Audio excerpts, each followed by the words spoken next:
All right, so another beautiful day, and as we normally do, we're touching base with the legends of this country, people who have chalked success for Mother Ghana, people who know what it takes to win glory or win laurels for Mother Ghana. Today, on this edition of the Personality Profile, we are blessed to have a very great personality with us. He's a person of Alhaji Mohammed Ahmed. Yes, I'm sure you are wondering who is Alhaji Mohammed Ahmed. Yes, I'm talking about Mohammed Polo, the dribbling magician, one of the greatest footballers Ghana has ever had. Yeah, generations have told the story. Some generations have also lived it and they've experienced the kind of skill he showed in his time. He's been told amazing stories. Today, we're touching base with him live to hear from the horse's own mouth. So, Alhaji Mohammed Polo, these days that's how they call you. You're live on Platinum TV. It's a pleasure. Well, it feels good to touch base with you. I mean, you are living legends. You are people who have been there. You've done that. You've seen it all as far as football is concerned in this country, and it's always refreshing to come to you for an insight about Ghana football and football in general. First of all, can you tell us about how it all started? I mean, we know you one-time Afcon winner. You've won the Afcon for Ghana. You've won several trophies for Accra, Hearts of Oak, and there's even this cliche that Mohammed Polo is has is Mohammed Polo. I know it brings all sort of memories to you, but can you tell us about yourself briefly? Basically, Mohammed Polo. Who is Mohammed Polo? Yeah, I think your brief summary, tells all. Even though it's short, but it tells what one has done for Ghana. It's very unfortunate, that one is still alive and kicking. But unfortunately, experience is never. You never get it on a silver platter. You have to go through a process. And fortunately, if you are still around, you have to give it to somebody. And that is how life is. I started, at a very tender age. Very, very an obscure, situation that nobody thinks I'll become what I am. There was no hope, nothing. We just playing football for playing sake. At a very, humble home, where I was born and bred in Nima, where I schooled.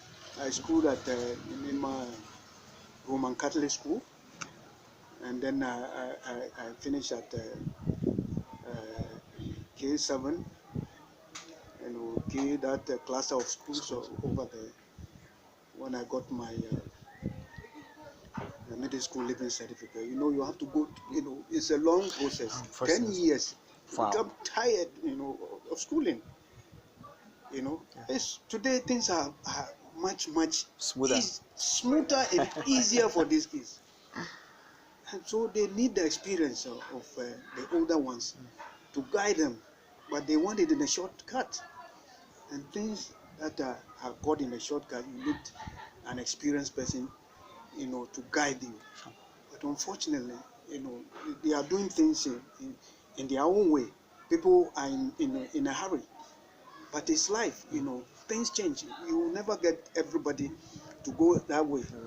You could see people still educating themselves. I just, saw Randy Abbey now getting his Doctors. Yes, that is life. School. It's just like everything that you're doing. Yeah. It's working and it's still Schooling. There are people who die in schooling. It's part of life. But you have to give out what God has given to you. And that is what I am trying to do, I have done, and I continue to do. Even talking to you. That's some education. Yes. Exactly. So starting off from Nima and then playing football just for fun, didn't know how the future would look like. You didn't know what beckons for you as an up and coming, young boy growing up in Nima and all that. But Did you ever dream of playing football as a job, becoming a profession, something you do to the highest level? Did you ever dream of it? That is even what stopped me from continuing school. I realized, no, this is a talent God has given me. Okay. Even though I didn't stop studying, otherwise I wouldn't be speaking fluent English. You speak very good English. Very, very. Absolutely. People ask, what? Yes, I study. I read a lot. You understand? Yes. I realized, I have to concentrate on football. At a certain stage, I realized I so love the game that let me see what God has for me in that stage. Wow. But though I was schooling, I was doing Arabic and English combined, but I read a lot. Wow. And life is about reading. And the moment you get to a certain stage, your mind start opening. Okay. You start to understand things that you don't understand. You go to the dictionary. Exactly. And even the way you understand it will be different. Because Absolutely. even the religion, people understand the religion different.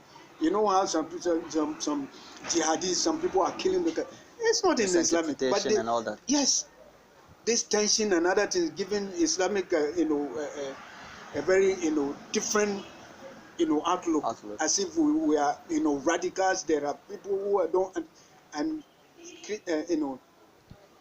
Arabic, I say Arabic, Islam is a peaceful, religion. What the prophet did, he doesn't want anybody. Even he came to lift up women. Women were being buried before he came. Because the Arabs don't want women. They think a woman is a curse.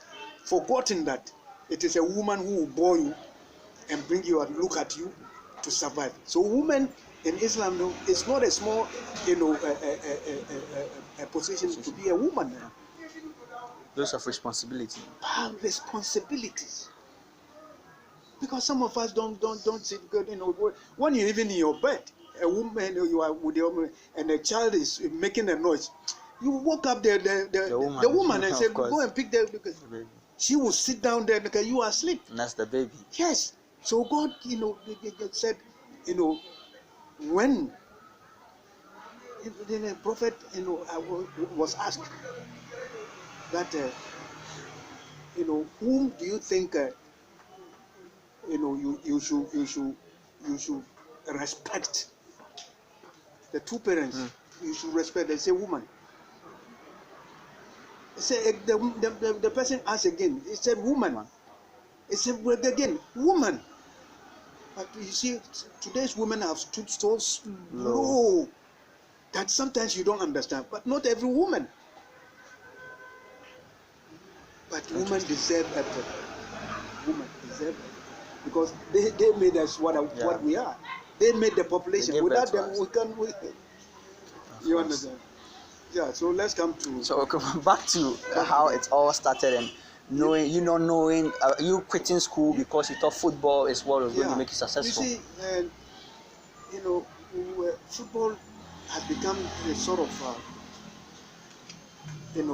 as our religion. We school and we play both in the Arabic and so we're playing, we're enjoying ourselves. Though we don't know what the future looks like. Just having fun. Yes, fun, having fun. And we organize ourselves as a team. Our teachers, have to be our coaches. At school, your teachers have to be. One has to go through because in school, I was very calm and cool. I don't talk too much, but getting to the end of my schooling, I got a teacher who was so. I won't say biased. Okay. Very wicked. Wow. He made things he made even schooling very, very difficult for me. I said, what is it? Wow. You understand? And the headmistress was so lovely that there was a teacher, the youngsters. Okay, the youngsters. This popular guy, he made me even felt better because at school when I was playing, he just loved to see me play. Wow. So I remember in school, I was even called to play at school inter-schools. So we went to camp, and when we came back, the exams was over. You mean you didn't write the exam? Yes, I didn't. So the teacher said, no, I have to repeat. Wow. I said, for what? Look at my this thing. Class exams. Class exams, yeah. Assessment. That is very, very, very important. Yeah. Oh, this is also very important. But look at my class exams. That is where you can even because we were then going to Form 4. I should stay there. I went and reported him to her. I said, my friend, you just ask you to go like that. Because my class exams was fantastic. It's only this teacher who is worrying me. And I've gone through even up to I met some teachers because I met you see if you are not lucky you met some radical young boys who are very stubborn. And I was not like that. Very calm. Very calm. When they come, they have to use me to punish me. I said, no, what have I done? I'm not part of it. So that is even what made me, schooling very, very, very. You had to quit school at that time. I didn't. Okay. I thought I have to finish because 10 years I have to get a set. Not an easy journey. It's not an easy journey. And I was enjoying myself with the Arabic school. That is where I enjoy because the teachers really, It was freedom. Yes. That is where we formed a team, the Seekers, and I had some brothers. My brothers were there. Yakubu, who played for Olympics, and he played even for Nigeria Green Eagles. And we have Labaran, we have Anas Seidu, Anas Tanda. Part of the Fearsome Five. Fearsome. So I know it made me in our home. So we're playing and enjoying ourselves. We were not thinking about anything. You understand? Right from infancy. Yes. So it was there, Anas, Ibrahim, Labaran, they took them to make Justify with us. And they made it. Because I was so tiny. Very tiny, very small. Yes, when I was playing. So they didn't regard you at all? They didn't. So one of our masters of the, he's a house fanatic. It's a Lagosian. We call him, Mr. Wahab. Okay. He really, love football. He love house too. I said, that's what sort of football you are playing with this. Small kids. You are playing with this, men who have gone to House of Food. You don't say no. I don't think House of Food. He said no. In fact, I start to look down upon yourself. Look up, I realized even I was not going to enjoy because I was playing with these are the players I played with and I enjoyed, and they've gone. I said, okay, let me do the same thing. So you followed? I followed. Fortunately, House was then in camp preparing for Africa Club Champions. That was in which year? That was in 1972. Wow. I just finished school 71. 72. The school leaver. First, school leaver. I said, what? I went there. Fortunately, because the Ogas, the top players are in camp. People come to try. People come. Justify your inclusion. Yes, just come and justify. So I happened to be there. And you don't even get it easy. You have to get a manager. A manager to be able to push you to play the justify. Yes. Wow. It's not easy. Wow. They say, hey, this man went there. I say, we want players, so they are using some, top huge ones, big ones, fat ones, tall ones. My friend, you bring this on. I say, my friend, give him a chance because he's a houseman. They know. So, okay, we'll allow you. They allow him. My friend, when I went inside, you can't stop it. All of a sudden, the issue went to the camp. Wow. That a gem is born. As a young boy doing wonders on the field. My brother, they said a gem, if you allow him, at that time, Olympics and House of Foes. The rivalry. That so, and Olympics know they know very well how to poach players. Immediately at that time. Yes, they will go and see your parents. This and that is where even they started giving some. They'll give you some some fridge. I mean, even chairs for the room. For your room. Just like an incentive. Incentives. So they realize no. So this boy, if you allow him to stay at home, before we realize that Olympics are taking him. That's in 1972. 72. I went there with my brother and then they dislodged my brother. And took me. Wow. I said, hey. So I have to join Hearts of Oak. Join Hearts of Oak. That is how it all started. And because there is Auroras, I didn't stay longer in Auroras. Okay, that was the shadow, the junior side of Hearts of Oak. But the football that I was playing at that time, no, it's not about beyond Auroras. Beyond Auroras. Wonderful. Yes, at that age, you could see. Who was the coach at that time? Who was the coach? Coach, because we were having this coach. At that time, they were this Afranis and then Osam Dodos. They kept changing. They kept on changing. With that time Ben Kofi and late Ben Kofi. Yes. Wow. Then that was even there's Adodamiti. I remember very well now. Adodamiti. But then House of Oak coach. Yes. I just finished football and then he entered into coaching. Wow. Very fantastic player, Adodamiti. Wow. Well, I mean, so once you got into Hearts of Oak that year, like Auroras, and then they saw your level was way beyond Auroras, they graduated you to the senior team proper. You went to meet Anas Seydou, the boys you were playing with back in school. Yeah. You went. So when you met them at Hearts of Oak at that time, how was the reception like? How did they receive you to the team? No, you see, it was a normal thing that this boy, because even they know you. Yeah, they knew me. Even the older ones, I remember Joe Gatti, Robert Foley, what do you call it? Mama Aqua. The Peter Lamte. The Peter Lamte came from Olympus later.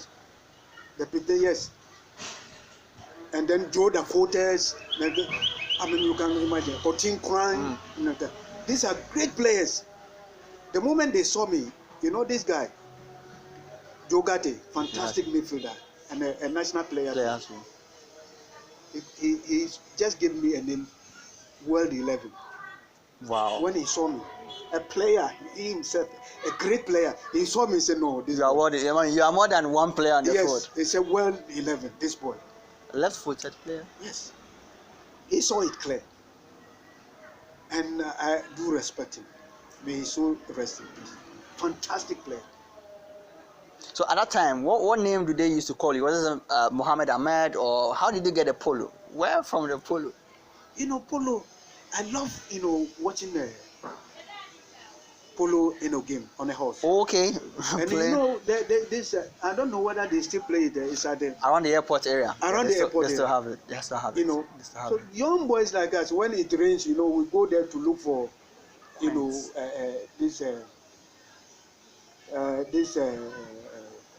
what do you call it? Oh,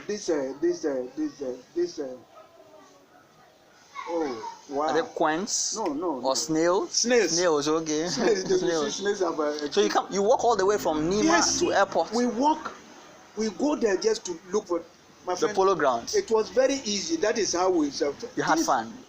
We have fun. This is even how we survive, because when it rains, so many things are, you can get so many get things. Money. Yes, anything. Okay. So we just go. Wow.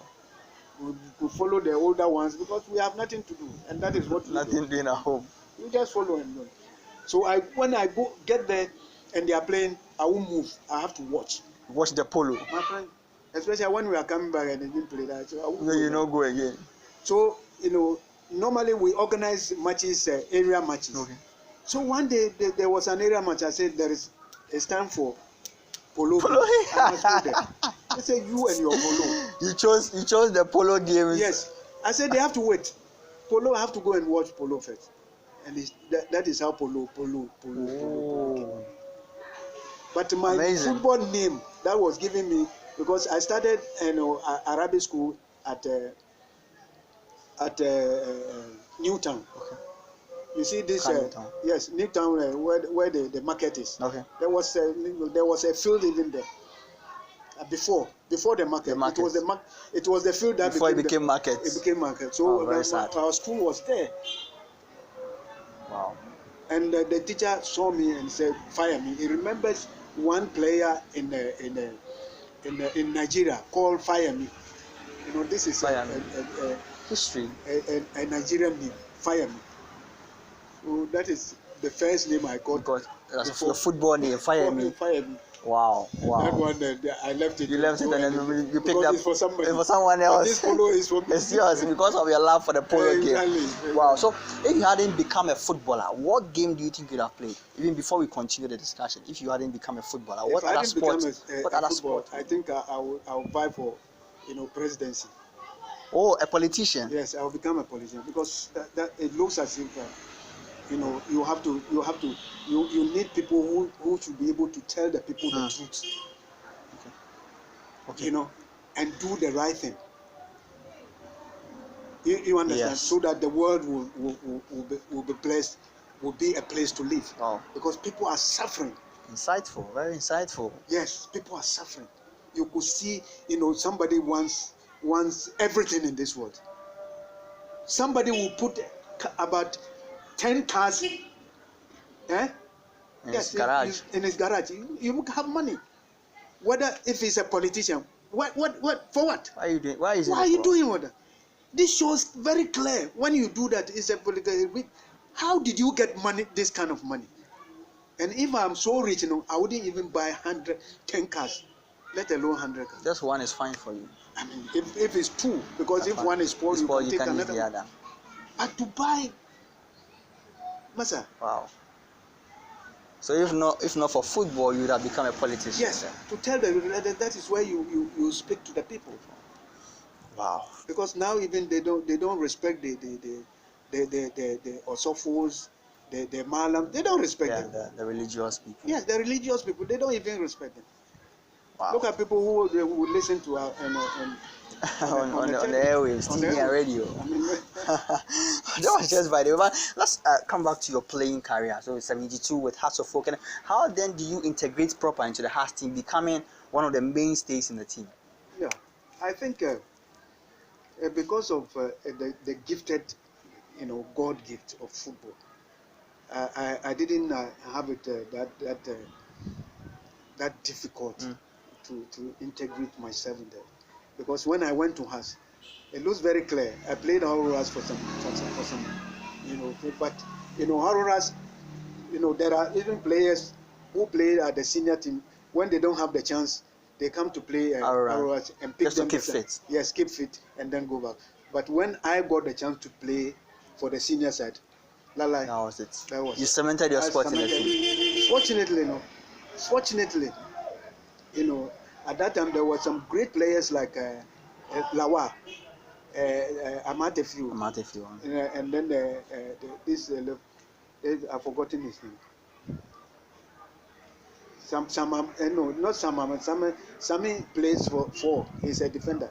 But the Amatefiu that I'm talking about is also a lefty. So, but Lawa came to take the position. And Lawa is a Nigerian, fantastic lefty. But when he saw me, he decided to leave to Kotoko. I said, "What are you going?" I said, "This boy, I wouldn't wait for him to come and disgrace me, take the position from me." Wow. So he left, and then I was very young. They said, "Oh, this boy, he can play." You see. Then we were going to play Kotoko. He said, the management were divided that he cannot play. You can play. So tell us about that episode. The first time playing against Kotoko, knowing the rivalry between Hearts and Kotoko. A young boy, going to play against Kotoko. A night before or a moment before that game, what ran through your mind? Matter because football is what is in my mind. I don't even think about any opponent. Wow. Just go there and then have fun and enjoy myself and make people not only having fun, but making people happy. Okay.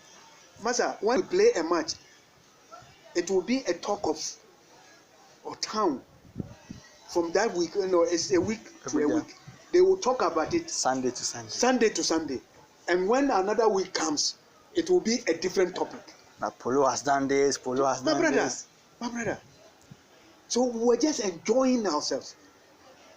Unfortunately for me, I became a target. For defenders? Yes, defenders. For the whole team, they have to eliminate me. Look at it. Unlike today, great players are protected. At that time, they will kick you from behind, side. The referee doesn't say anything. They just give you allow play on. My brother. So how do you deal with that at that time? A dribbling magician at that time. That will even make you think even more. You become very smart, very very fast, because you have to avoid all this. Yeah. But unfortunately, you cannot. You just go and think. You will face those kind of problems, and I had to, because I got hacked. Because all the teams that I met, I am the target. Everybody wants to bring down Polo. Yes, I'm the Polo. orchestra. Nobody wants to be mocked because Polo dribbled him. Yes. Because I remember when we played, Kotoko. Was it in Accra or Kumasi? In Accra.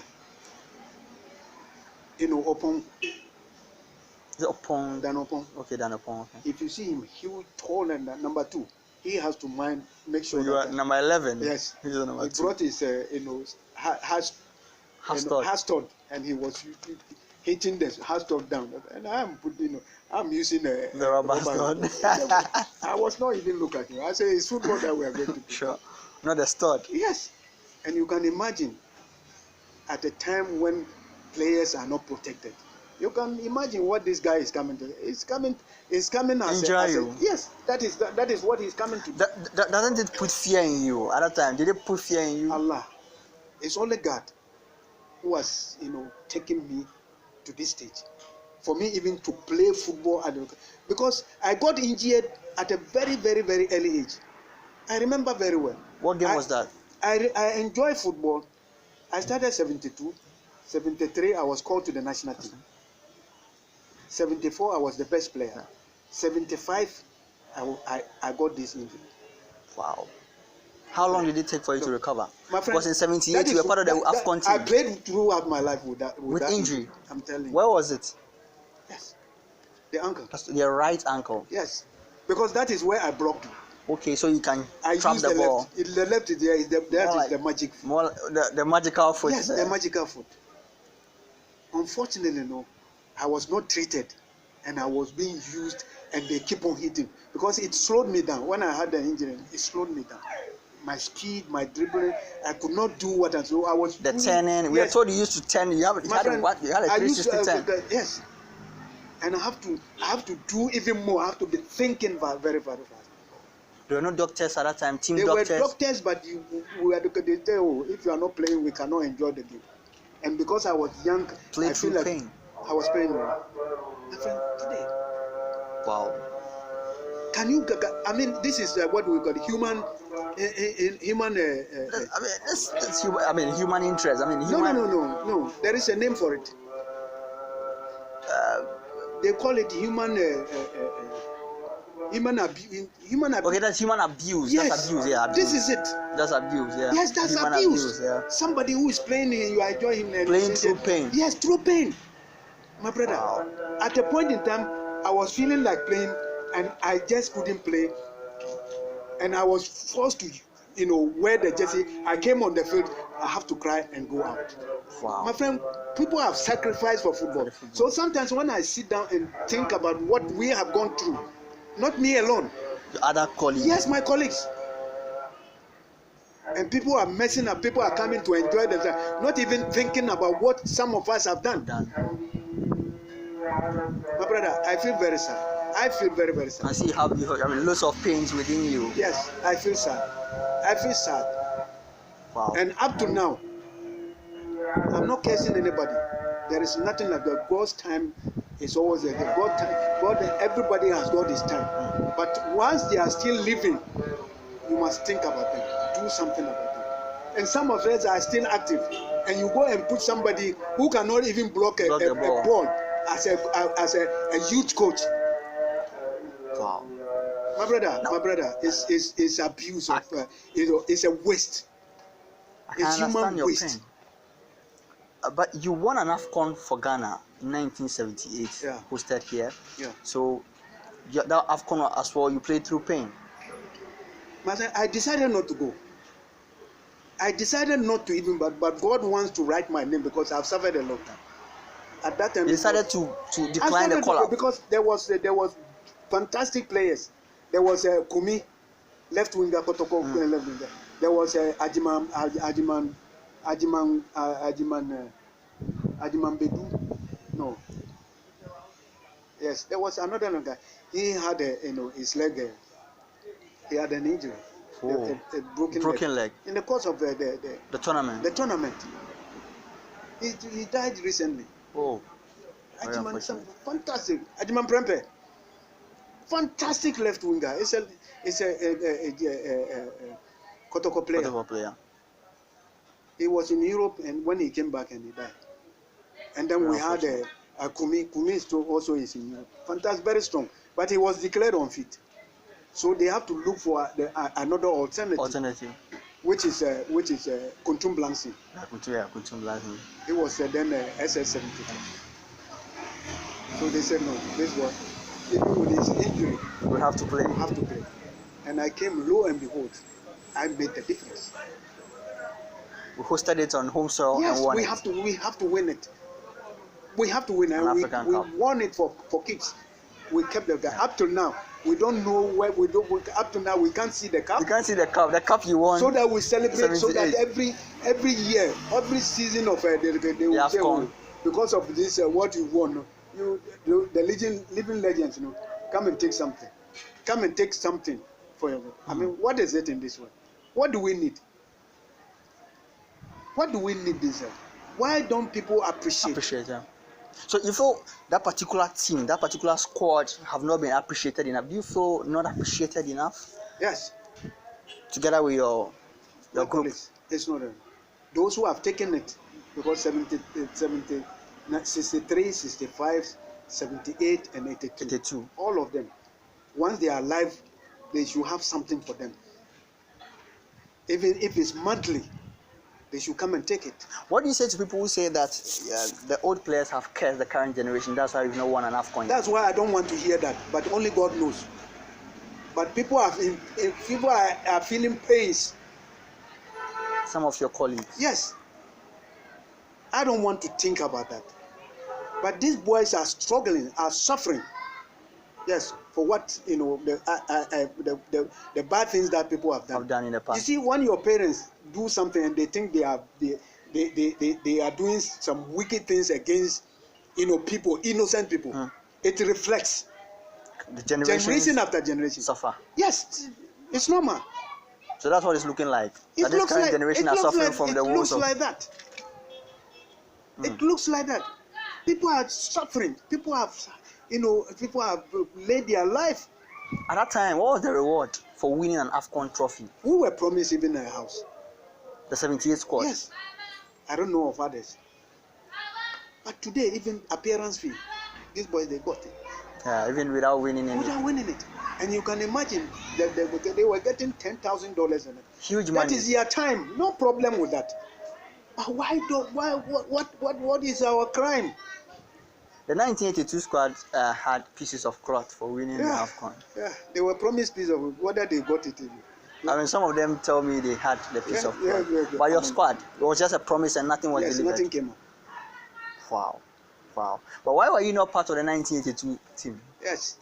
Again, I decided, because I was then playing professional football in the Emirates. In the Emirates, okay. I decided no.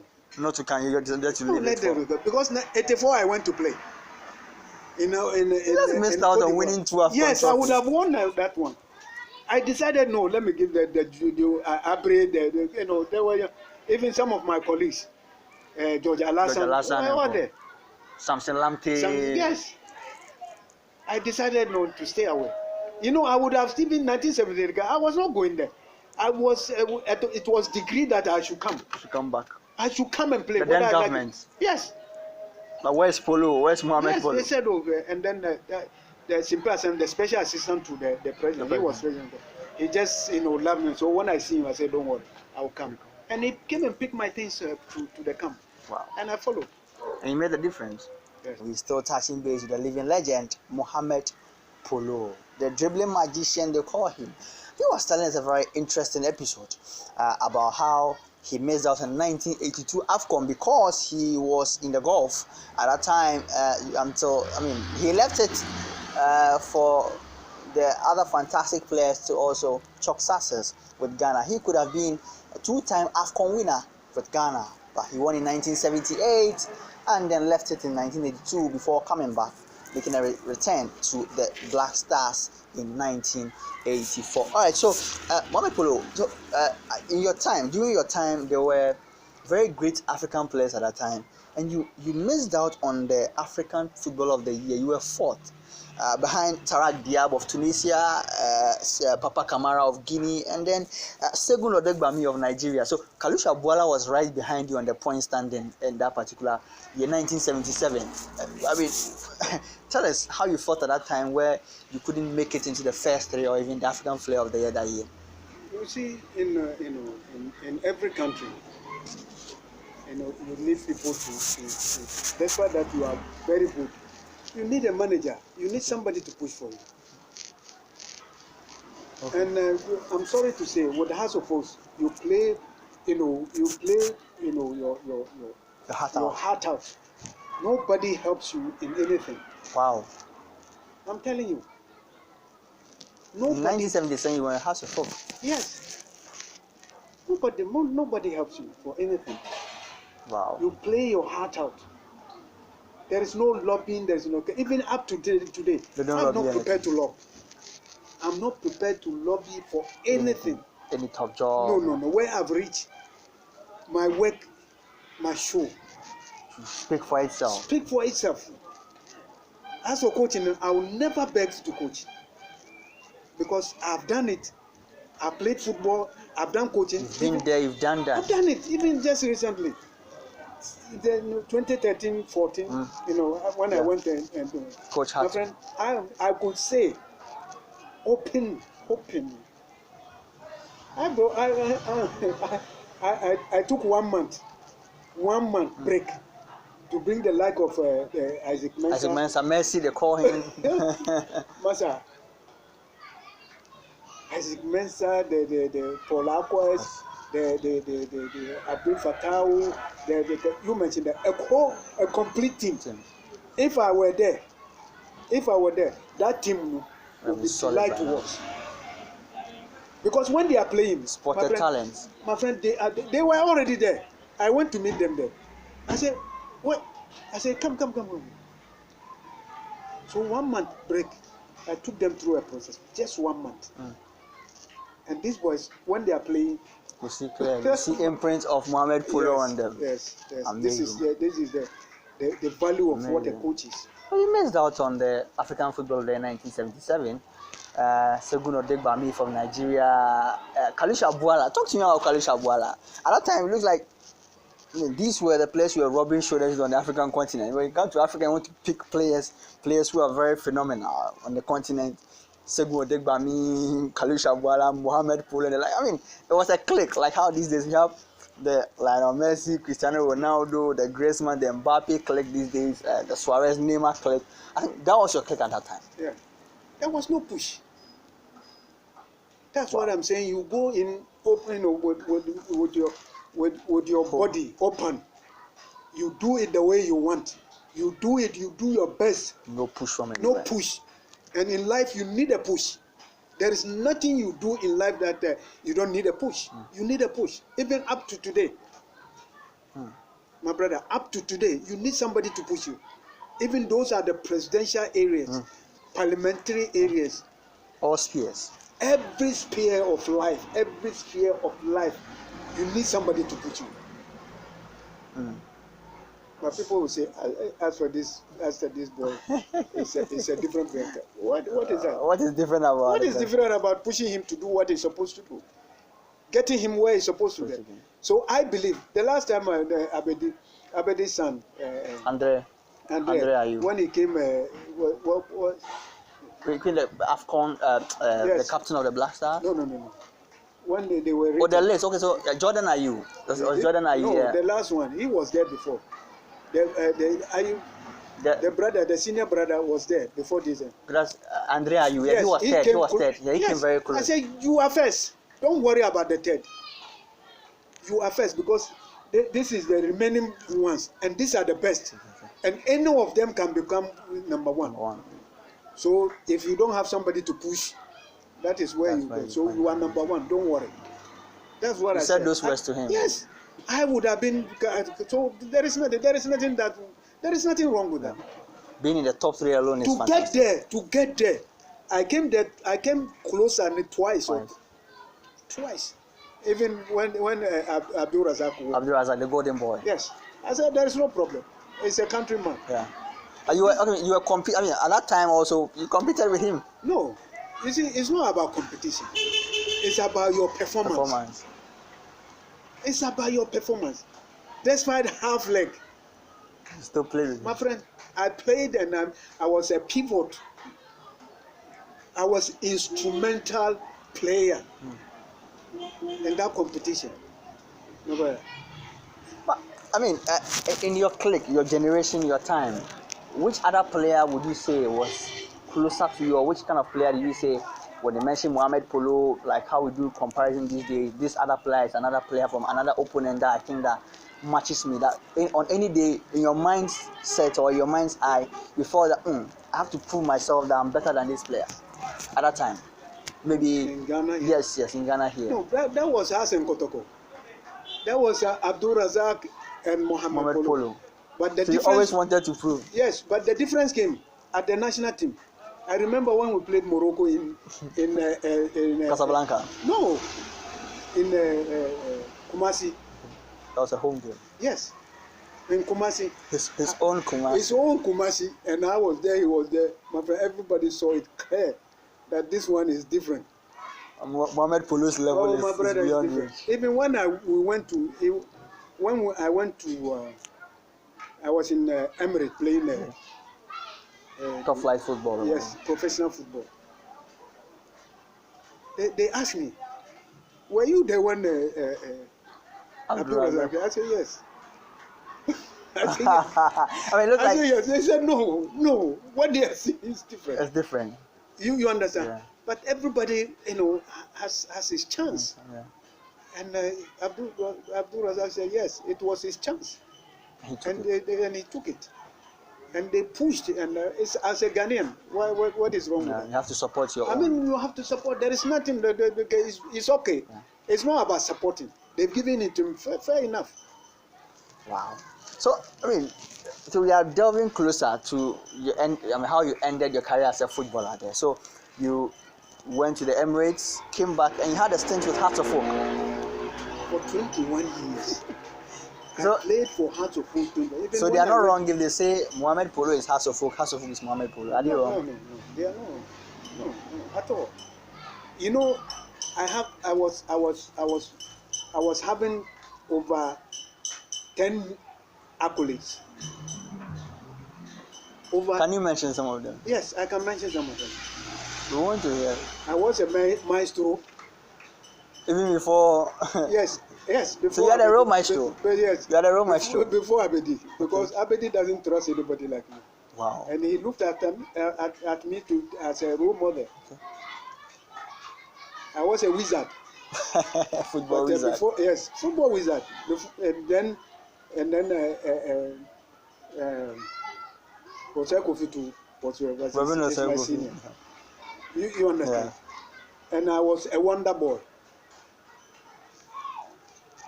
That's 3 names already? 3 names already. I was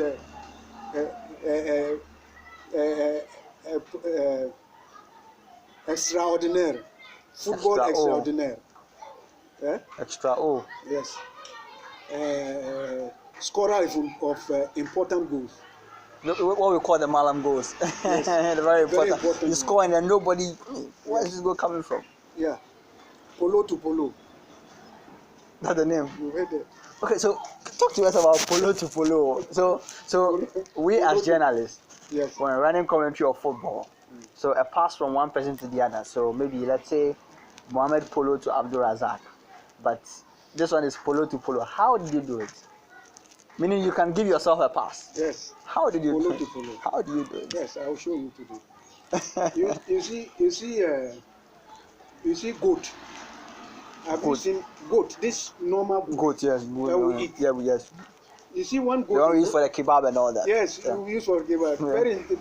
Very tasty. Very tasty. Yeah. Have you seen a car hitting a goat before? I spotted it once. Once. It just goes high like that. And that goat was not. Maybe he was sick. Yes, he was sick. Yeah. Because goat will come. I think he come and then he so stop. The one we call a punchy break. Yes, a punchy break. Well, caught now about again. He comes and then he goes back. So you yourself, you will stop. He will come as if he will, then you stop. Just frighten the person. Frighten the person. So you cannot hit a goat just like that unless he's sick. So that is polo to polo. When I get the ball, I leave the ball and I take off as if I'm going. Then I'll take some 2 steps ahead. Is it what we call a body swerve? Yes, not body swerve. That's also different. Yes. Wow. That is why it is given polo to polo. Because I'll go and leave the ball, and then I'll come back and take the ball. So what happens? The defender follows you. He follows me. Definitely, you will follow, because I am having the ball. Amazing stuff. Amazing. Yes. Wow. So, did you read about it? Did you watch clips? How did you learn all these things? Yeah, I think I was born and bred. Yeah, it's God given. It's a gifted. Wow. Some people are not taught how to play pro, but they have coaches that teach them how to play. Yes, that guide them. Like the Messi's, even Messi had to go through the La Masia Academy, and so he was taught.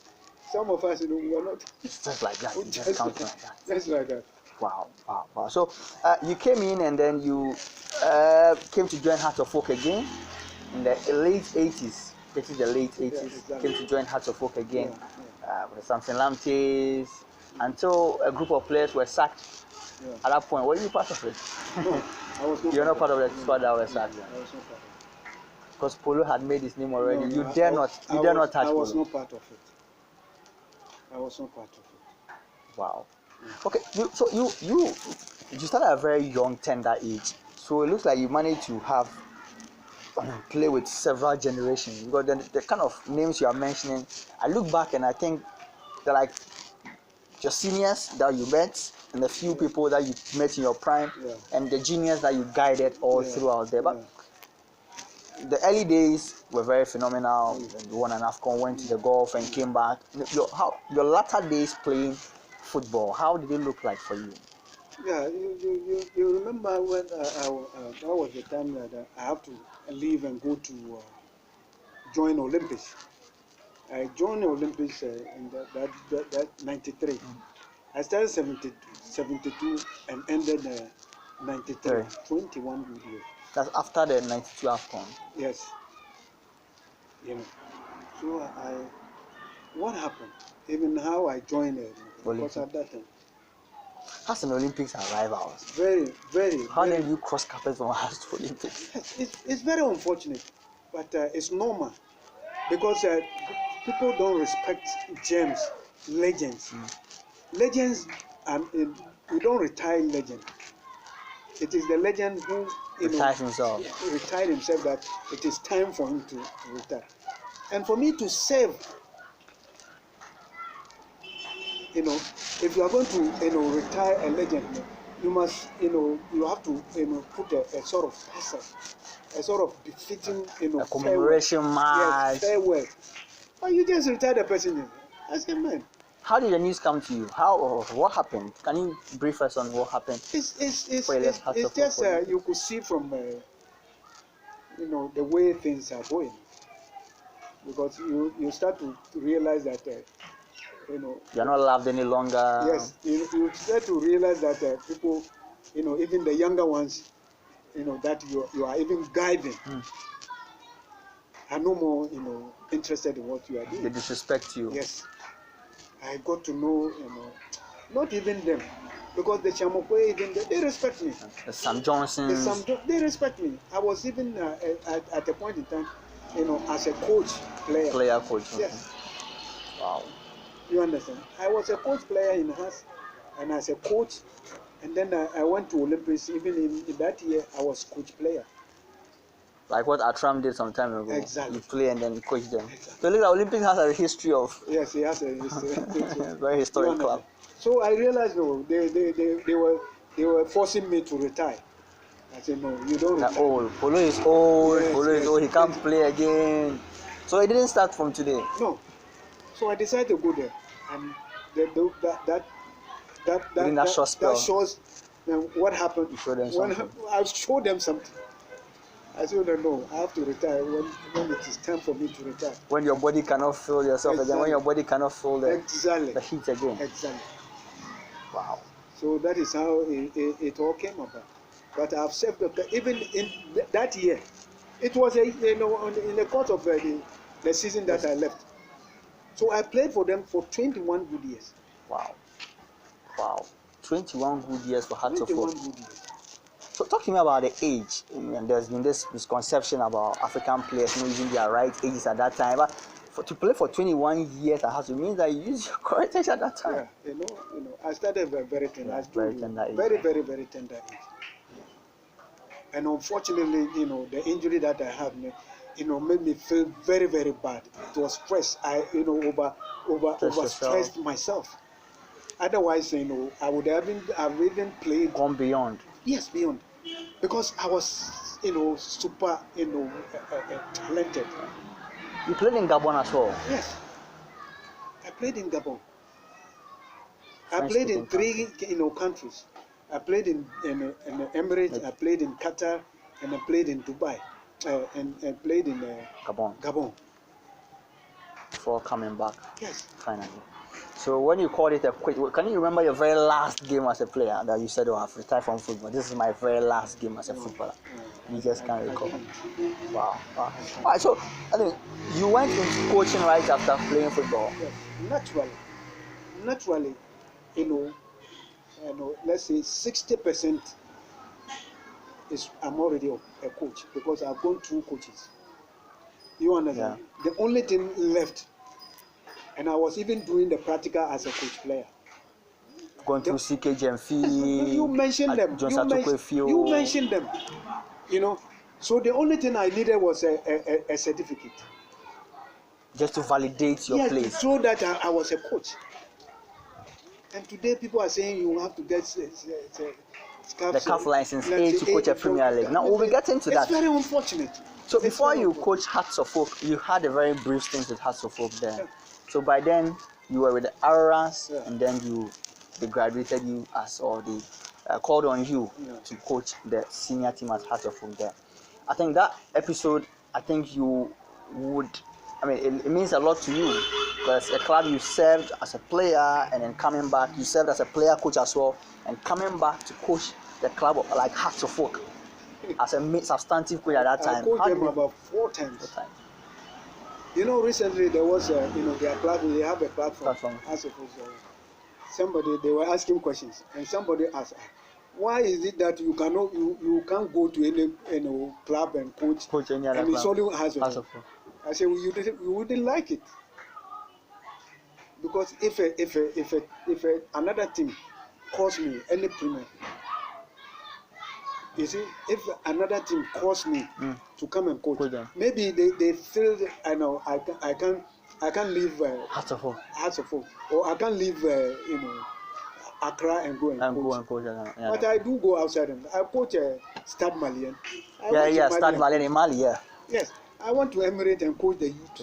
That's where even I studied the coaching of it, because they started with the tender 11 years, 10 years.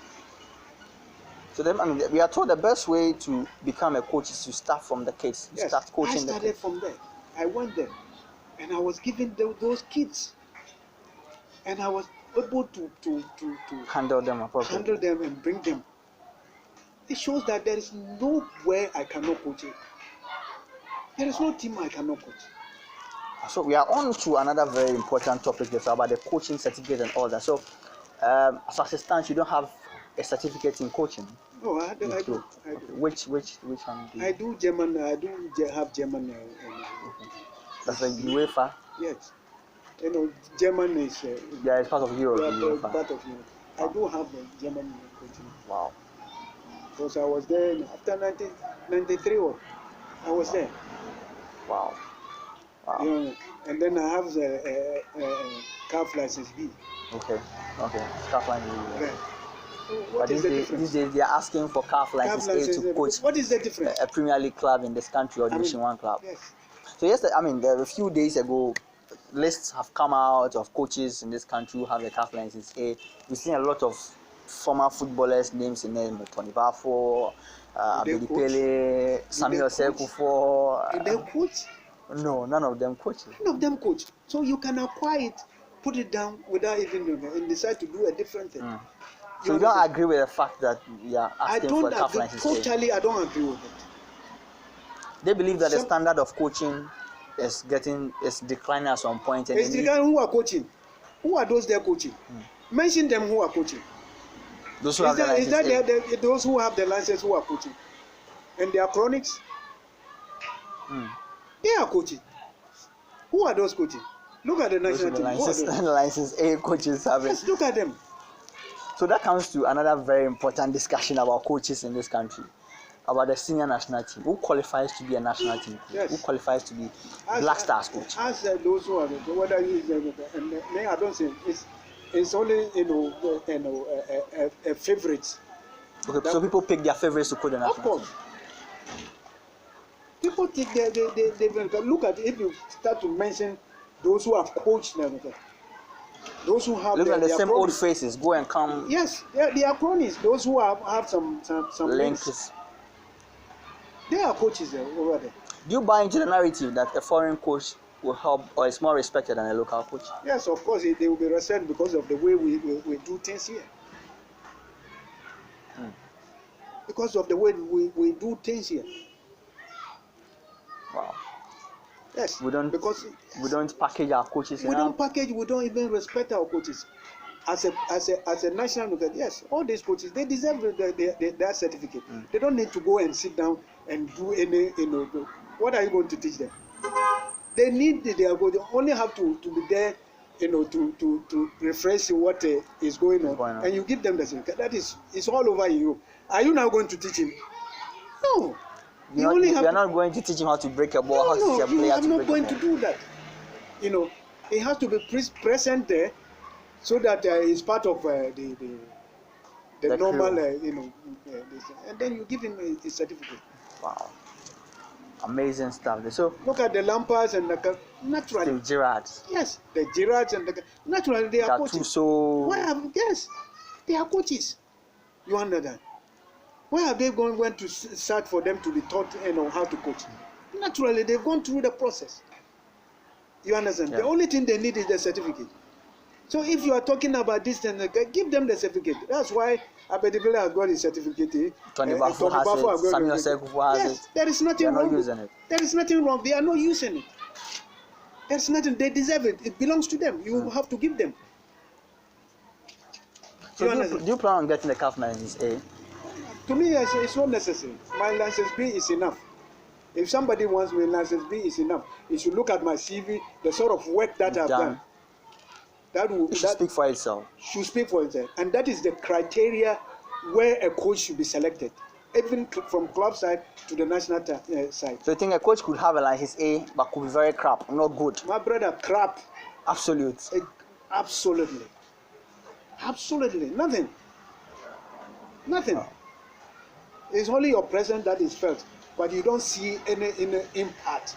You don't see any added value. You don't see any methodology in their works. Yes, in their work. And today, if you look at those who are working, you could see if you are a coach, you are so analytic coach. You sit down and you see that this coach has got his hand on it. So, who's your favorite coach? If you are playing days and now currently as you sit here. I enjoy these coaches in Ghana here. I mean, in Ghana or anywhere, generally, your best coach? As for me, I enjoy like even just recently, this boy just impressed me. This young man who was Kerala Smith. Johnson Smith. Yes, he's now assistant coach at Kotoko. Yes, he impressed me because it shows very clear he has something. It's a template. Yes, we have to be clear to ourselves. You understand? Yeah. There are coaches, today. That's why I said, if they are going to do the right thing, not home and away matches. If you are doing well, you should win at home. If you are doing well, you should win at away. Then we see quality coaches. Otherwise, all the coaches that we have, there is, some. There's a question marks about it. But on the foreign front, Europeans, in which coach do you? I mean, you see, this guy Mourinho makes it very, very interesting. You love his zeal. It's not playing football to the highest level. It's not necessary. But people who are played also to the highest level, they need to come in so that there is competition in the system. Okay. And we see which way it goes. You understand? Yeah. And we could see Guardiola is also, doing well. You could see this Liverpool club, Jurgen Klopp. I mean, you could see them. You understand? Great stuff. And we've seen this old Arsene Wenger, Ferguson, and Ancelotti. You could see. You understand? Yeah. They have total control of what they're doing. These are players. Those who they have played. You understand? Those who have played and those who have not played mixed up and interest in there is nothing wrong with that. That makes the playing grounds very level. Yes, level for everybody. Wow. So that we see who can help Ghana football. Ghana football is suffering because we are not doing the right thing. The favoritism is too much. Favoritism in our it's too football. Much. Like national team selection. Of course. What made Coach Abia, have to leave and come back again? What made it? After 2014 FIFA World Cup, yes. He left and then he did very well. He was doing very well. Unfortunately for him, he met a situation that he cannot control. And then they would definitely say if there is an European, would the boys do that? Definitely no. But look at because it's a born black man like that. Look at how they misbehave, and the whole world have to look at Ghana carry money. Different way. $3 million US. And say, when he left, money's your generation never had at the time, even after winning Afcon. He came back again because he has his people there. There is nothing, and it's not bad. It's not doing bad. They want to help people, and he was helped. He was given the chance, and he never disappointed. He's still doing it, but it's just not enough because he went closer to winning them, and it's not enough once he has not won it. And this is the worst one he has, came up with, the last one. 2016, and the 2019. So you have to go because you are the one who wants to go. There is nothing wrong with that because even if you take him, which one would you take? Who are you going to pick? So you don't see any other local coach on the scene? No, the only thing that those who are closer to him, that is Maxwell. That's why I said you don't pack the coaches at one place. So Maxwell has now joined Asante Kotoko. Whether he has joined Asante Kotoko or what, you see, when they gave him Blaster B, what happened? The first one he won, the second one he out. That is coaching, so that you become, your own. So defeats are part of the Yes, defeated. There is nothing wrong with it. You become strong. You become so free. You can decide what to do. There are certain decisions you have to take. You understand? So, as a coach, do you feel the external influence affects you? You have been a coach before. You've coached hearts of folk before. Were there kind of external influence? Maybe the board trying to fix players and all that? No. Nobody fixes players. As for me, nobody. You select players based on your own. Yes. You can't. And they know you. They know you would not even buy into that. Then you should come and coach. What is the use? What is the use? You will decide. You will tell me what to do. I will coach the boys, and you will decide who to play. But is there something like that? Has something happened like that? Do people try to influence? The only problem we have in Ghana, coaches must pick their own backroom Staff. That is the problem, and that should stop. I say it should stop. They have to pick their own backroom staff. So a coach is appointed and there's an assistant already. Yes. Aren't you coming to compete with him, my brother?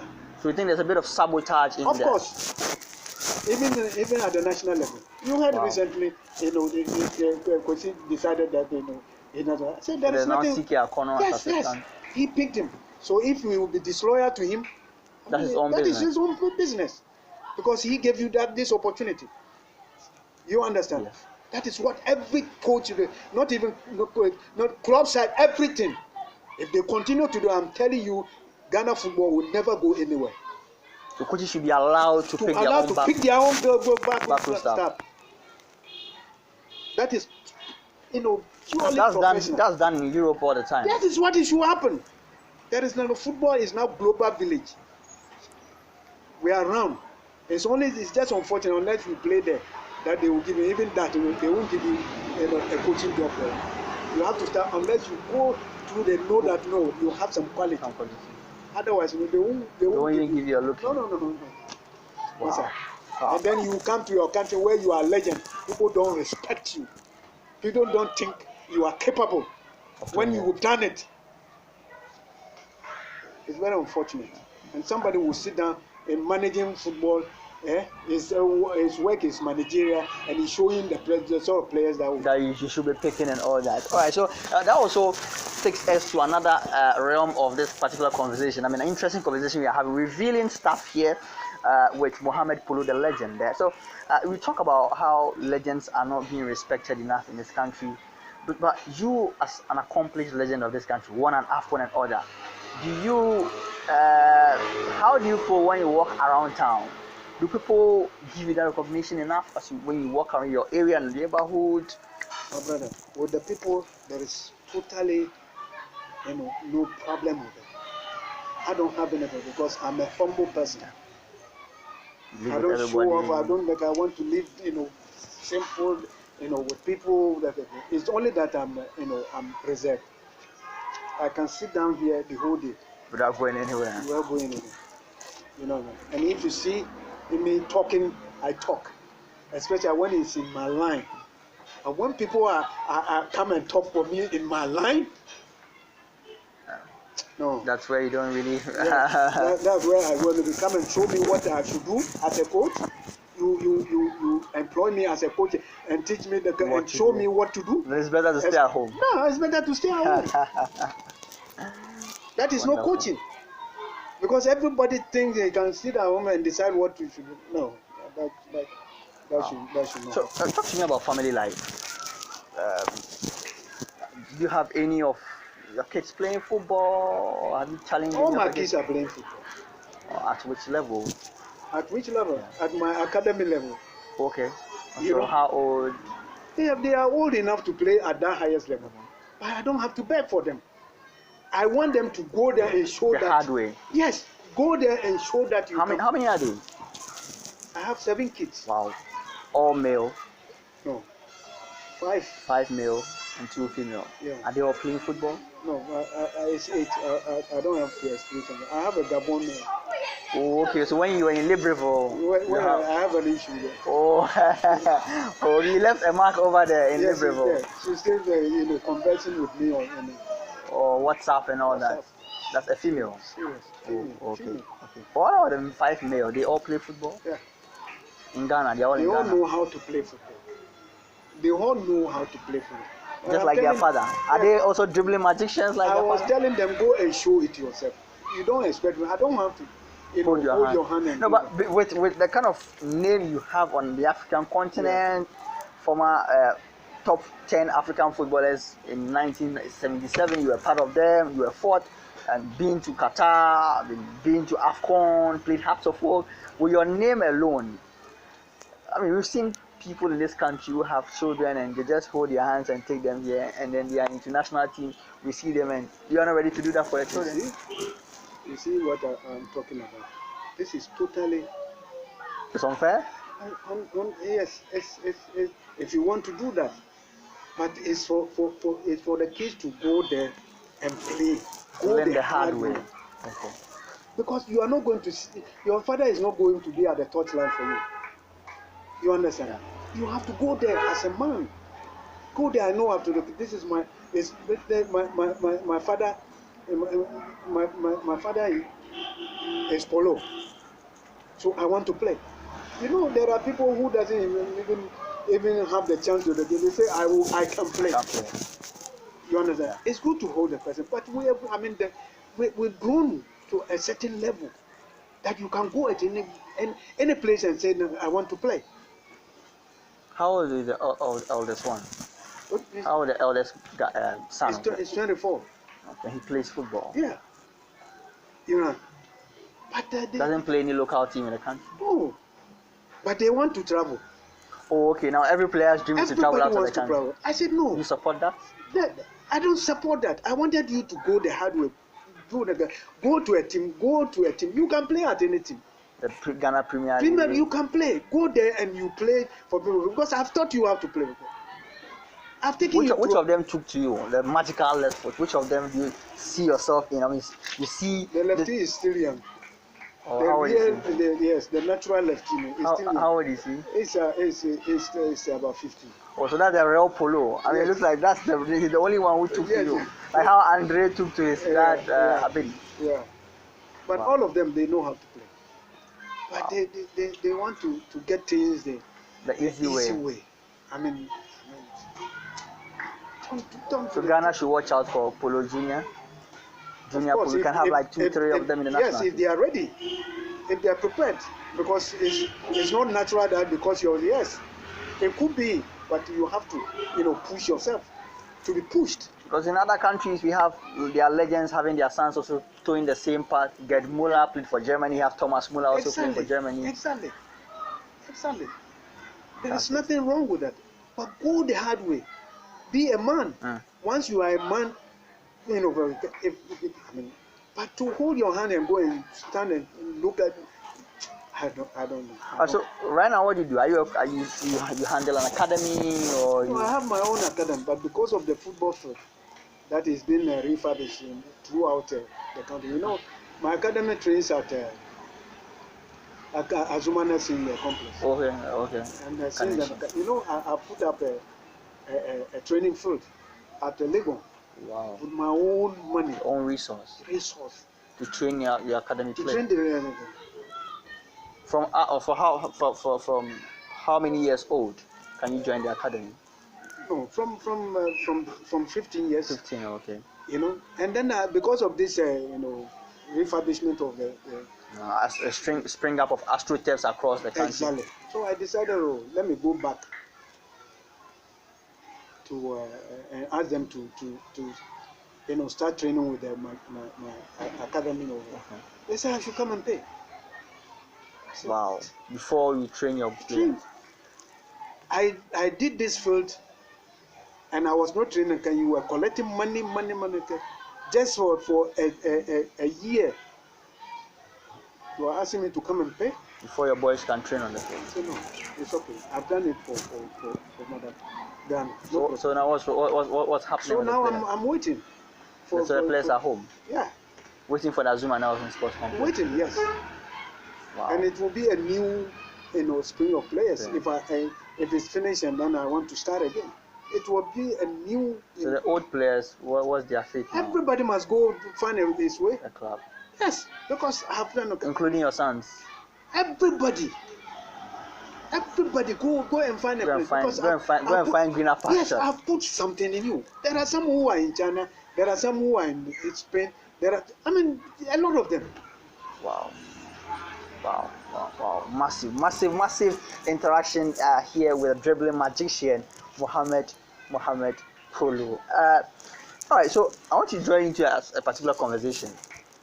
Give us your top 3 greatest players of all time. Your top 3 greatest players of all time. Top 3 greatest players of all time.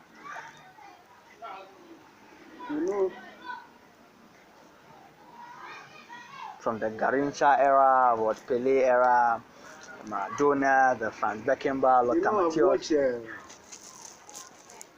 I've watched Pele, I've watched this Holland man, John Cruyff. Cruyff, and I've watched Maradona, and I'm now watching what do you call it? Lionel Messi. Messi. Okay. So Pele, Cruyff, Yes. Maradona, Lionel Messi. Yes. So instead of 3, you have 4 of them Yes. as your greatest players. Yeah, because one is still there. One is still active and still doing wonders. So I'm giving you the 3. So one is on the way to the. On the way to the amazing stuff. So we have 2 left-footed players in there, Maradona and Lionel Messi, just like you. Yeah. You see something in them that you can picture yourself back then. Yes. You know, You played in Maradona's era as well. Yes, you know Maradona is that tough guy. That where tough. you don't enter, he will go. Yes. You know. The Takashi kind of player. But you see Messi uses a lot of brains. You understand? Yeah. And very, very, skillful as well. But this one is Very staunch, very strong. very strong, So that is the difference. So in the current crop of Black Stars players now, or the Black Stars generation that have come, which player do you highly rate? Yeah. Today's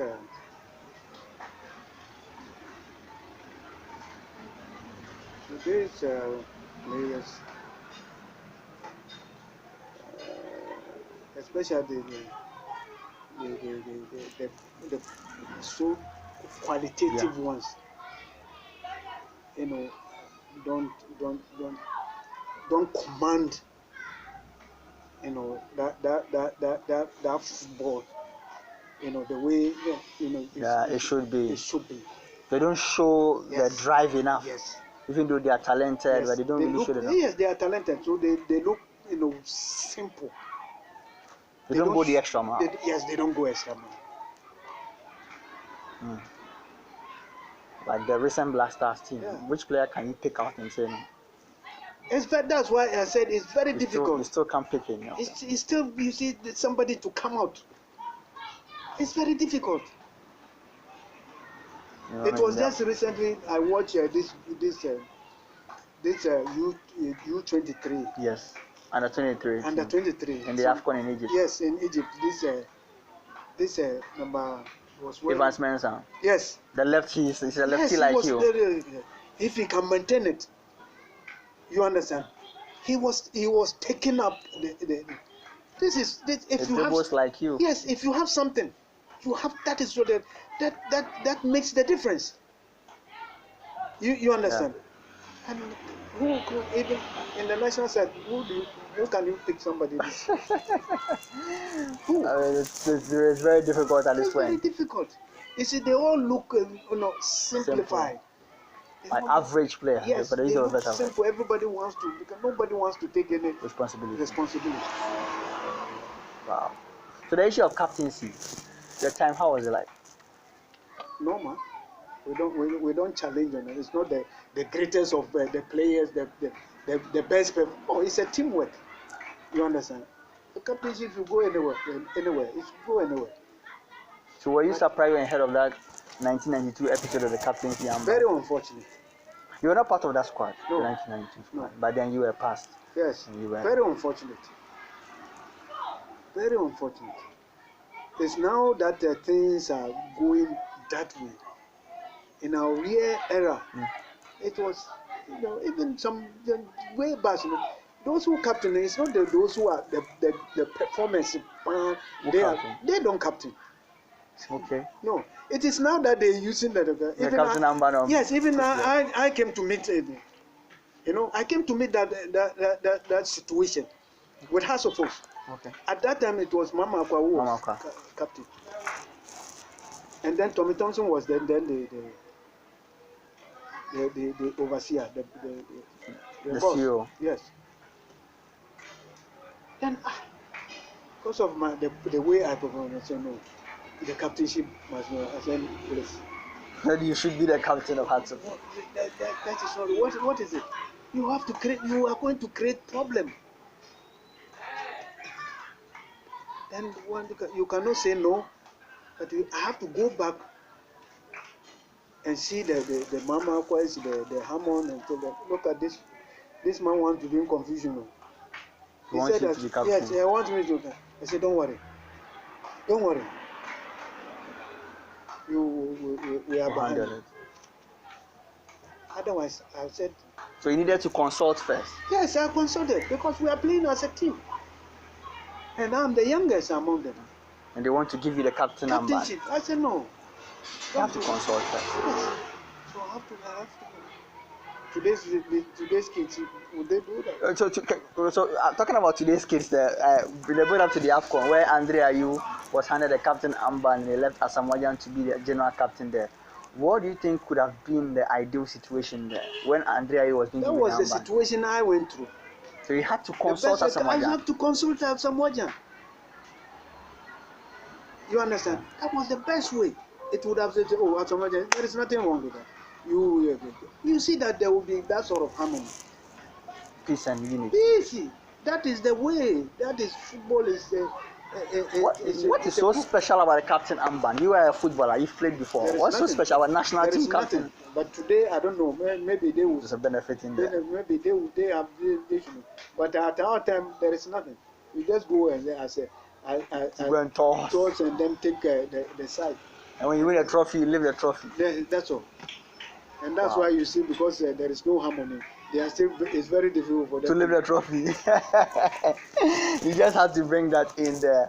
All right, so I mean, very, very interesting conversation here with the dribbling magician himself, Mohammed Polo there.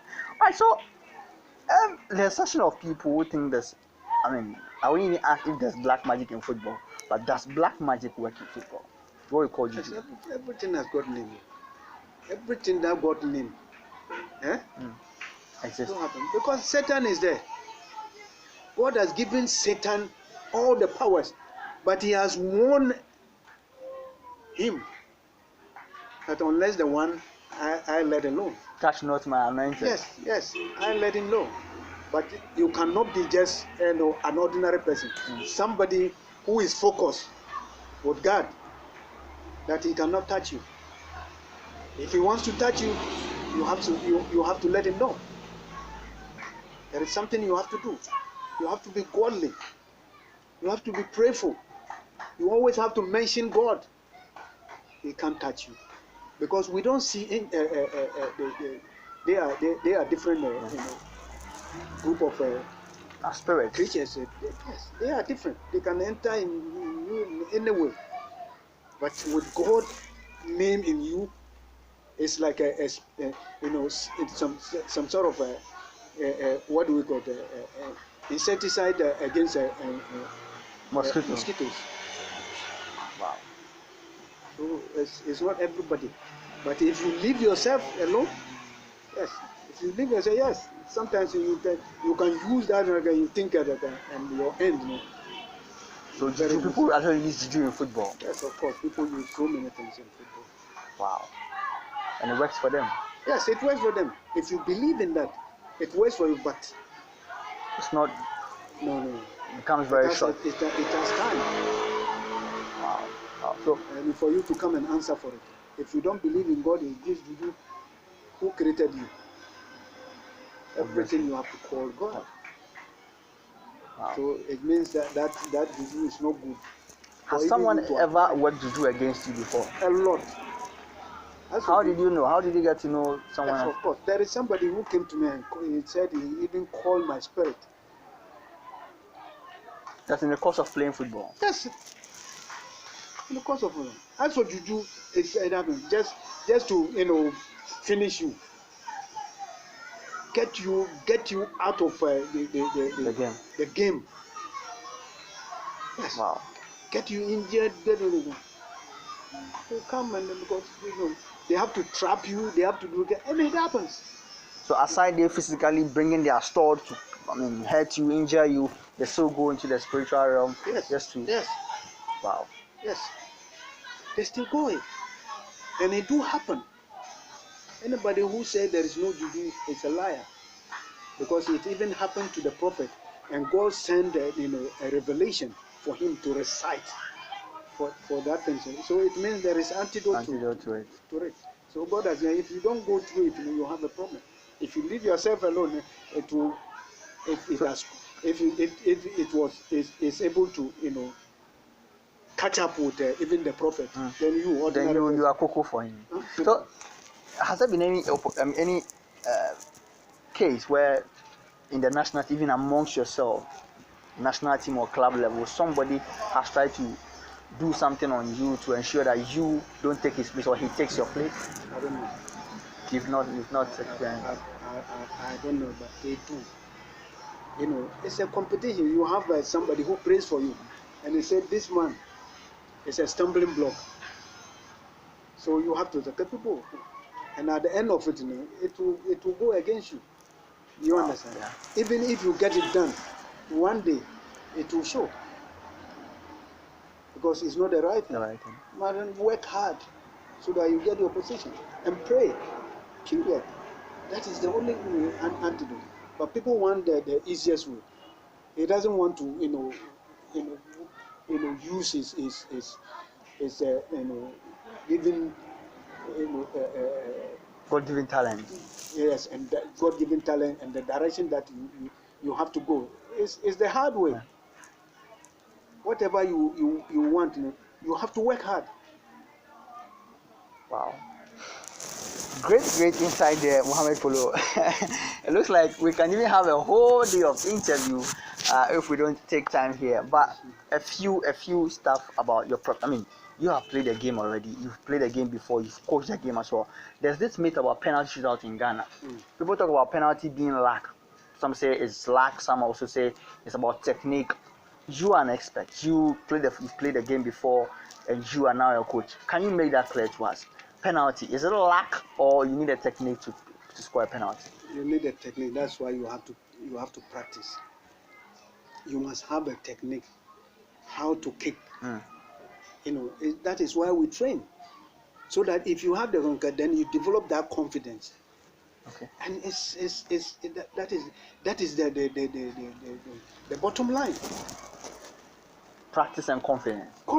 Practice and confidence. You go there. You don't mind the spectators, because it dawns on you. Hey, there is only you have to. You should have that character. That character. That I'm going there. This is what I know. It's something I've been doing, so I'm focused. And that confidence will help you to get it done. It's as simple as that. It's nothing. It's nothing strange that they have to do this, do that. No, it's about practice. You have to train, get you to perfection. So Ghana's problems with penalty shootouts, what do you think is the deep root cause of it? They have to train.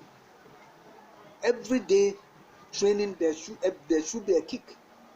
Everybody should kick. Everybody concerned. But the coaches tell you after training they play, and even the players who go and miss are even the best penalty shooters during the training. That's one. You develop that confidence. You develop that confidence in him. You understand? You develop that confidence, and that player himself, should also develop that character. And him alone will go and put even in a place like this and be kicking, putting his target on the one side and be kicking, and it's simple. Don't you see players? They even the way that they kick the penalty, the goalkeeper goes there but still score because there is punch in it. Yes, there is punch in it. Wow. There is punch in it. So, talk to me about dealing with pressure. Players say because of pressure and all sort of stuff, that's why sometimes they miss penalties. You have been there, you've done that before. How do you deal with pressure as a footballer? As a player with pressure, it's normal thing, because you are playing, in the presence of a crowd. So the pressure is there for you to perform. When you don't perform, people will, especially this I'll say that you make a mistake. You have to develop that thick skin. If you make a mistake, that it means you make it, then you have to come out. So what is the pressure for? The pressure is to do the right thing. Try to make sure that you are going to do the right thing. That shouldn't get to them at all. No, that shouldn't get in there. So in 1977, if I'm still right, the miracle of Elwak. You lost heavily in Zambia, and then you had to play a second leg at Elwak Sports Stadium. So then, knowing very well what was at hand, you beat Al Ahly in the previous game. So coming into this game, knowing very well that you just didn't have to disappoint the fans then. And then you had to win by a particular goal margin, 3-goal margin, or more than that. Coming to play that particular game, I mean, I just can't have a conversation with you without mentioning the miracle of Elwak. A game that so many people eulogize you a lot for it. That, well, even if you didn't single-handedly, you actually masterminded that victory. You together with the Fearsome Five, Peter Lamte, Anna Seydu, and then the other two your cohorts of yours. On that day, can you paint a picture of what was going through your mind on the Elwak Sports Stadium on that day? Let me take you back first. First, we beat Al Ahly. You know, even the first leg, I had a problem. You missed the game. No, I didn't. I played. I had a problem because I was even then playing with injury. Same old injury situation. Yes, the same old injury. Because I was not cured. I was forced to play. Look at this important match. I was going to a tough game. Tough ones. And then we were beating, I think, 1. I remember. You know, it was through that game that I had my professional, football in the Emirates. But, the management over there was accusing me that I didn't perform. During that game? Yes, after the game. I thought you didn't perform to the expectation. Wow. When somebody is dying, but sacrificing himself, and you know what happened? After the match, we were feted, given some small chops. And the opposing team, I didn't know. They said, what is the number 11 player? It's one of the best players he has ever seen. Wow. And he presented me with their penalty. Okay. Yes. All the big men who are saying that I didn't do well. Didn't do well. Opposition. Look at opposition. So when they came there, I decided no, I won't play. I won't play again. I'm telling you, I decided. What is intentionally that you're not going to play? I'm sacrificed. You don't even look at my health. You don't recognize. You don't recognize what I'm doing, and you are still worrying me. I said no, you go and play. You were the star boy of that time, so whatever you say was fine. I have to I have to be convinced and here and there, to come in, and we beat them 3. Here. Yeah.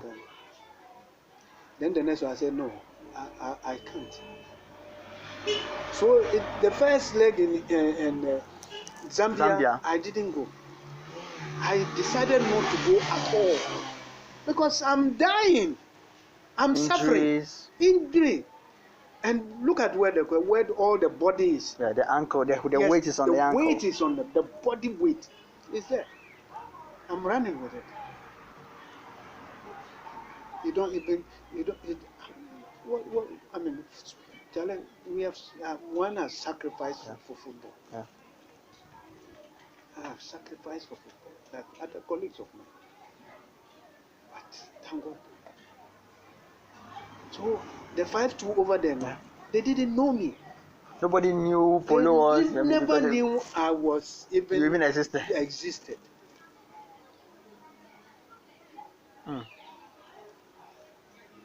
and I have to come.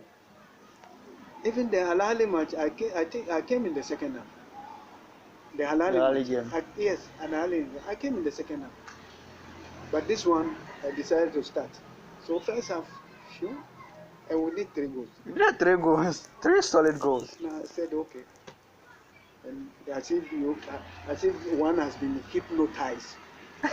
Man, let me go, and then I go and collect the and start move. Then the first goal will come. Go back, get the move, and start the move. The second goal will come. Then the third one, in the stroke of the last minute. And on that day, there is somebody who brought his car to the stadium. Because of the Jama, he followed the Jama people up to circle. You know, a lot of people come circle. Before he realized that he's left his car and came back to. This is the euphoria. At that time. At that time. The miracle of our. Yes. There are euphorias, different. There are euphorias that in a game you do something extraordinary, and somebody say, "Hey, Charlie, you people, your money is finished. You have to go outside and come and pay for another because this show there, your money has finished. I mean, you should pay more." Yes, look at this. In your era. This is in our era. Wow. So if we've done all this, and today, people don't even know whether we exist. It's very unfortunate. Wow. People don't value one another. Those who have not seen us, they are managing us. You know when I remember, hey, Nyantechi was telling me that when he was playing in the school days, he wants to be called Mohammed Polo. Wow, that's the former GFA president. And you are GFA, you don't even regard me as somebody who can coach the national team. But he wanted to play like you. He wanted to play. Interesting story. So let's wrap up the conversation and then final thoughts on the Ghana Football Association. What do you expect from them? I think people have cried for football people. We know it belongs to football people. They call it football people because they manage football. But everybody is football people. Everybody who is interested in football is football people. You are the real football people. Yes, we are the real. But look at how we are treated. If you don't lobby, you don't get any recognition. You don't even people don't even know that you are in the system. Wow. So they don't really recognize. They don't recognize old players or former players, legends, to put it. People have wangled their way through, and they are getting positioned themselves. No, not everybody will do that. But you as now the head, who have seen what has gone through, because you were part of those who had a problem for this expose to come. You were part of it. But now you've been given the opportunity. So you have to be very, very, very, very careful. You don't trend on the same path. It will never help the system. Because my position is very clear. My position is very clear. Matches. Fixing of matches. Yes, matches. Even if coaches doesn't do anything, fixing of matches will make the difference. Without away or home matches. I have to win home games at all costs. Away games I'll lose or draw. Yes. Because we remember very well when fixed matches are being identified or have been that something of this, even if it's gone years, they treat it very, very yes. In Europe, look, We saw that in the Italian Serie A. What's up? We've seen with it. Juventus being stripped of the Scudetto. Yes. Even in French league. Yes. But here, it has been enough. People think it's their right to win, their home matches. Please, if we can stop this, then our football has a life. It has a future. If we don't do that, and we continue with this, because it will continue to happen. We cannot eradicate, corruption completely. We just have to minimize it to the best that we can. There is nothing we can do. It's life. That is why God has created hell and heaven. For people to go to hell and others to go to heaven. If you do the right thing, you get it. You get your heaven. You do the wrong thing, you go hell. That one is your chosen field. And football is something that everybody is enjoying it. We have to be fair to everybody. And we have to be fair to coaches so that we can develop even coaches. Coach will do his work, and you go and bribe somebody, and then he's a lot. And it's cost 90 job. Yes, just 90 minutes. He will do his job like that. That means you have to pay, when they win, you have to pay another winning bonus to the player. So what is the use of even taking a coach? Then who is a coach? What is the use of it? Look at how the sort of money coaches are paid outside, because there is no bribe anywhere. It's what they do on the field of play, how they put their players in shape, and the technical aspect of the game, and the formation that they put in place with their methodology that bring them the results. It's simple. Look at this. The one coach Marino came to replace. Mauricio Pochettino. Is it a bad coach? No, not a bad coach. Not a bad coach. Mourinho at Manchester United. He was replaced. Is it a bad coach? No. I mean, that is how the work of a coach is. Coaches are hired and fired. And fired. Like mercenaries. Yes. That is the work of a coach. Why should coach cannot be fired? Every coach can be fired at any given time if he's not getting results. If you see a coach that is not being fired and they see there is a future, it will happen in this time. And he signs 3 years. You understand? Like Zakaria Zim or whatever. Zato Zakaria, Norwegian manager. You understand? Coach. He came the real than this one, he cannot help them. So you don't need to waste time. Sack him. You have to sack him. There is nothing you have to sack and hire to get what you get. Yes, it's part of the game. But here we are. We don't even know what we get. We sack for sacking sake. We want to change for changing sake. What is it? Wow. That's a bit of an insight there from the legend himself, Mohammed Polo. Undoubtedly Ghana's greatest footballer. He won the Afcon in 1978, was fourth on the African Footballer of the Year radar in 1977. That's his story. He played for Hearts of Oak for 21 years. He's a journeyman.